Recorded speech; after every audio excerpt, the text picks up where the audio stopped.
Hi, and welcome to Nerdy Review. Today we're doing a video review over Purge, Anarchy. Now, the first pro for this is interesting. It was a movie. It was a movie, and that's, gosh, this is so frustrating. No, it's okay. Come up with the pros of this wonderful movie. Okay, just wing it. The concept of this movie that our government in the United States allows for 12 hours for you to do whatever crime you want to get out your frustration. It's interesting. It shows a lot of murdering, which I personally don't think that would be the big case in this kind of situation. I think there'd be more stealing, that kind of thing, right. Not as much murder. It seems like murder is the only crime that people do in this freaking movie.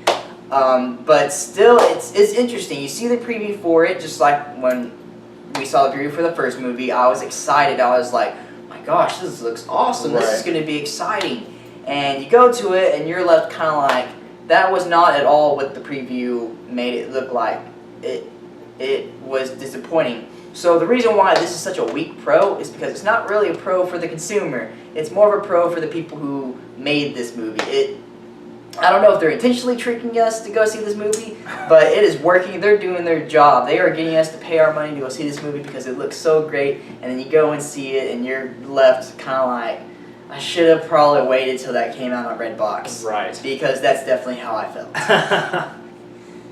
Starting with our first con, and I'm very happy that I get to do the cons this time. Mostly because I just want to tear into this movie. Oh goodness. The first con is that unlike the first film, it was very much set up to be like a thriller or a horror. This one just lost. It lost its scariness. It was supposed to be scary, but the main character is kind of like this unstoppable Batman kind of character, and when he was on the screen, I was like, as long as he's around, nothing's gonna happen. Like, anyone can come around the corner. He's like a trained killer. He's gonna take care of it. Like, no one's going to stop him. And that's exactly what happened. And the biggest thing that bugged me, it killed me, is when they had a good jump scene. When they were obviously going to do a jump scene, everything went silent.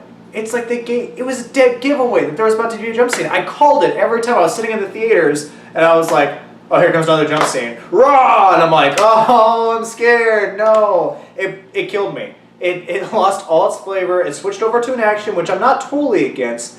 But I was led to believe it was going to be scary. I see people with masks. I see people murdering each other. I'm like, oh, this is going to be intense. I'm going to be freaking out of this movie. And it just, I mean, I got bored. That was the main word that I'm looking for. I got bored.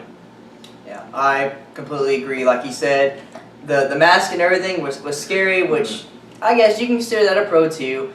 But it's very misleading. And for the biggest pro of the overall movie, there's this one main character.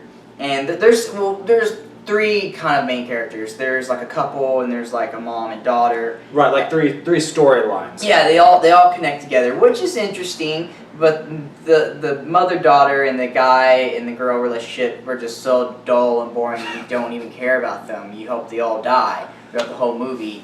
And then there's this other guy who's purging for an unknown reason.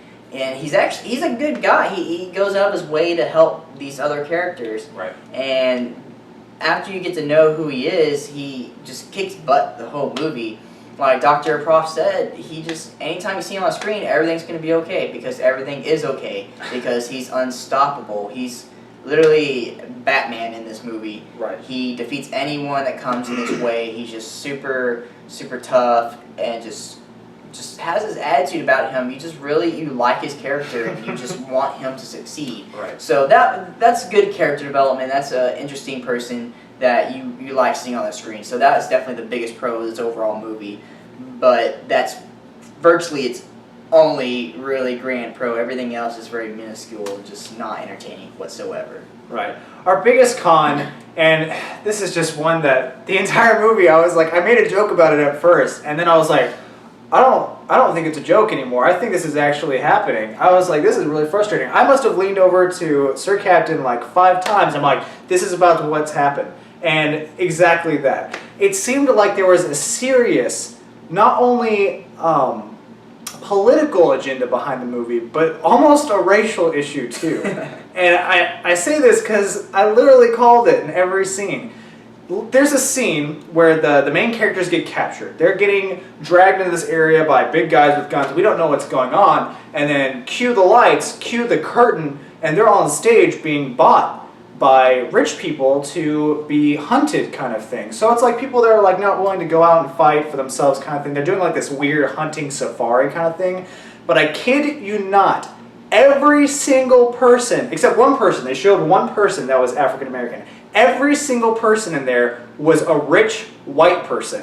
I was like, wow. I was like, okay, that's a little weird. Okay, I was trying not to make a big deal of it, but it literally looked like everyone there was like a picture of what you would imagine to be like a Republican rich family. And I was like, okay. I mean, I don't get politically offended. I don't get racially offended. And I was like, it's okay. That was just, I mean, it makes sense. Like, I mean, that's probably how it'd be kind of thing. So that's a little weird. And then later on, all of the white people are hunting the good guys kind of thing, with again in this safari thing. We got the main character kicking butt, and then all of a sudden the rebels come in, and this is where it gets weird. Every single one of the rebels were African American. Now there wasn't an occasion Asian person, an occasion Caucasian person. They were literally all African American. So all the bad guys are these rich white people, and all the good guys are these African American poor people. They literally specified that by the same time. I was like, okay, so at this movie we've learned that all white people are rich, evil people, and all that black African American people are poor and wanting to fight the power. I was like, this is just weird to me. And it was the whole thing was about government and struggle and things like that.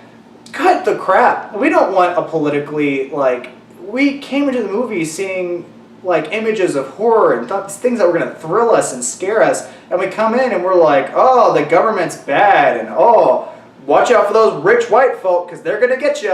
I was like, wow. I was actually like in awe of the movie. I can't even go on. A little word of advice for future movie makers and current movie makers. If you want a movie or something to focus on political or racial issues, make a documentary. Don't make a movie that people are going to just see for entertainment. It's just wrong. We don't care for it. The thing is, I'm totally okay with having like, I guess, a social agenda or something that you make the viewer want to think about, but don't make it so blatant, and don't make it like all the good guys are African American and all the bad guys are white people. Like I was just like, I don't even know how to react to this. I'm not really that offended. I'm just kind of like, wow, they actually put that in a mainstream movie. Like, it's shocking. I was surprised. And it's uncomfortable. Right, exactly. And so overall, we gave this movie a 3.5 out of a 10-point scale. We did not like it. We thought the first Purge was better, and we didn't like the first Purge. You can go see the movie for yourself. You can argue with us. A lot of people seem to like this movie a lot better than they like the old one. But shoddy acting, boring plot. It wasn't that scary. I mean, there was just a lot of issues with this film. They had an opportunity. They could have made it really cool, and it was very predictable in a lot of ways. And it just did not flow well. It was just awkward, didn't flow well. Social agendas, racial issues. I mean, it was just, I was exhausted. I was like, when is this thing going to be over, honestly? So we gave it a pretty low rating. You can go check it out yourself and, let us see what you think. Basically, that's what we thought of the movie. We gave it a strong 3.5. If you think differently, let us know. And until then, stay nerdy. If you liked our video, subscribe below. Also, like the video and leave us some comments on what you'd like for us to review. And remember, stay nerdy.